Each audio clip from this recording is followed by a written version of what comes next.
Chapter 802, Follow-Up Solutions. When Klein opened his eyes again, the threats and pleas in his mind had vanished. The light blue flame before his eyes continued burning on that pitch-black wick. He seriously inspected the state of his spirit body and confirmed that the signs of chaos were gone. His aura's colors had turned pure and were no longer spotted. It's finally resolved. Klein heaved a sigh of relief and lowered the sea god scepter. With a snap of his fingers, he extinguished the mental terror candle. He didn't immediately return to the real world. He sat quietly above the gray fog as he used the silent palace to calm the remnant negative emotions that his inner heart couldn't vent. After this matter, Klein gained a deeper understanding that the path of a Beyonder was a path that constantly fought with madness.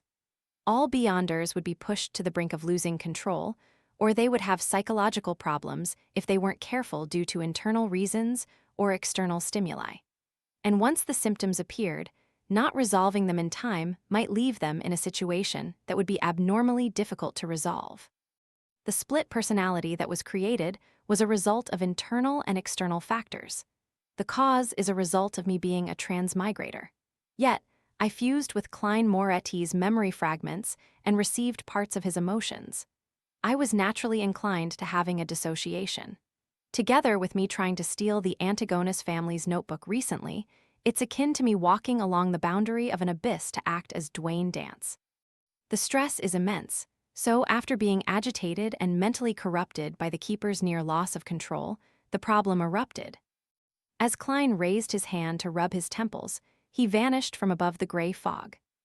Just as he returned to his body, Klein felt his mind and spirit were a lot more relaxed. It felt like a dusty window had been carefully wiped clean, and the additional faceless potion he had consumed was fully digested. The alternate personality that appeared is really a result of all the past psychological problems. I was able to resolve the problem with the mental terror candle, which is equivalent to receiving a complete and effective psychoanalysis. I wouldn't have any latent risks in this aspect in the short term. However, I need to be constantly taking notes and frequently regulating myself. I mustn't be careless. Klein walked out of the washroom, came to the balcony, and looked at the distant mountains and nearby vegetation. He was in quite good condition. He could clearly sense that his self-recognition and self-acknowledgement had deepened. The constant sense of disidentification had greatly weakened as a result. I never expected my victory over my split personality would bring such benefits. If it wasn't because the generation of another split personality would result in one that's stronger and harder to deal with, I would have wished to split a few personalities, killing myself several times. Klein shook his head with a scoff as he gave a self-deprecating laugh. To be frank, just one instance of a split personality was rather dangerous and unresolvable for anyone else. Since he was aware of where to acquire the mental terror candle, the essence of the problem, and his experience in resolving it in the past, he was able to eliminate the latent risks and not allow his split personality to strengthen itself. Otherwise, the best outcome would be the state in which Bishop Otravsky was in, and the worst outcome would be a gradual loss of control until it became an inevitability. Furthermore, I still have a psychiatrist as backup. Klein chuckled as he strolled back to his room and sat in a reclining chair. He recalled what he had encountered during the day, and from there, he obtained the points that he needed to take note of in the future. If a mid-sequence Beyonder of the sleepless pathway loses control, they will be able to directly cause mental corruption by pulling others into a dream. I need to be wary of that in the future. Before becoming a high-sequence Beyonder, the rampagers of most pathways aren't capable of doing this. Often, they will mutate into monsters and use the corresponding Beyonder powers to control or attack their targets. It's difficult for them to transmit their corruption. Apart from the mid-sequence Beyonders from the sleepless pathway, the spectator pathway should be capable of doing so as well. When faced with similar enemies, not rushing to wipe them out would really result in a situation where you have no way of defending yourself. Also, although I'm aware of the Keeper's conditions and have figured out their relationship with the Core Seal, the corresponding problems have arisen.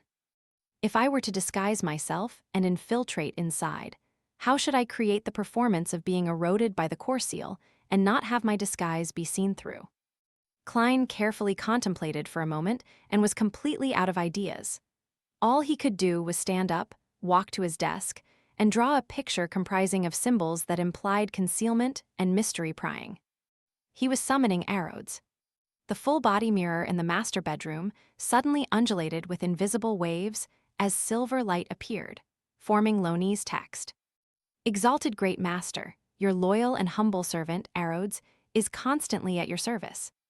My actions from before had caused a certain damage to your image. I am very appalled and ashamed. Will you accept my apology? You actually know to admit your faults. Klein scoffed and said, don't make the same mistake again in the future.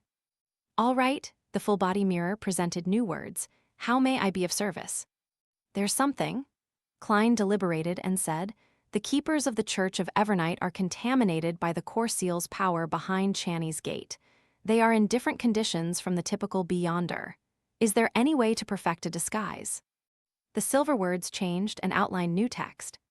Great Master, there's only one method, to sacrifice your marionette and allow it to receive the contamination of the core seal. It will gradually change and become identical to the keepers. Then, you can hold it in your body to fool the core seal. That actually works. It's an idea. However, a marionette that's made from a Sequence 5 Wraith can't be bought with money. I really need to pay an extremely high price to obtain the high-sequence potion formulas and ingredients. Klein thought and said, then, how do I get the marionette to receive the core seal's contamination?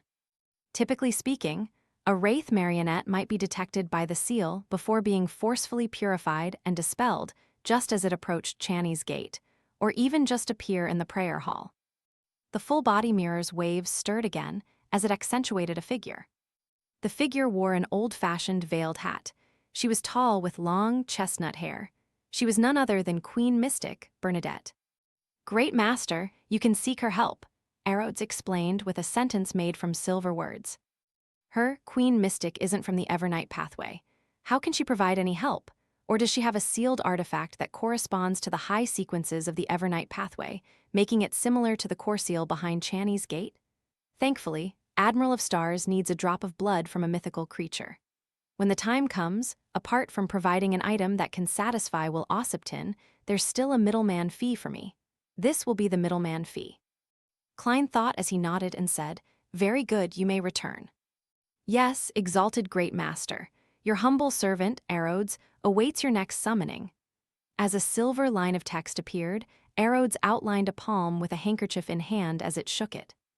The corners of Klein's mouth twitched as he looked at it, momentarily unsure how to respond. Westborough, within the Odora family's villa. Emlin White wore a faint smile as he randomly found a single-seater to sit in the activity room. Diagonally across him, another sanguine baron, Ruse Bathory, was holding a wine cup filled with blood. He was observing him with narrowed eyes, without concealing his disgust and hatred. Ruse Bathory had not only been injured during the hunt for the first primordial moon believer, but he also had Emlin steal away his spoils of war. Such an act from you will only please me. Emlin chuckled inwardly as he turned his head to look at Cosme Odora, who had just entered. He waited for the Baron to declare the results and reward him. Cosme forced himself to ignore Emlin's gaze as he walked to the fireplace and said to all the sanguine present, I'm gathering all of you today because the final victor has emerged for the hunting competition. Who is it? The sanguines looked around as they exchanged looks, guessing at who could have clinched victory. Most of their gazes landed on Ruse Bathory, with no one believing that it could be Emlin White.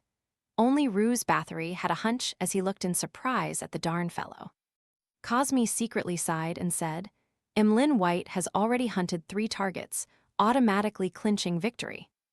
What? A young sanguine blurted out in disbelief. The sanguine was a race with fewer members than humans. In Backland, they were all part of a smaller community. Therefore, they weren't unfamiliar with each other. Everyone knew what kind of sanguine Emlin was.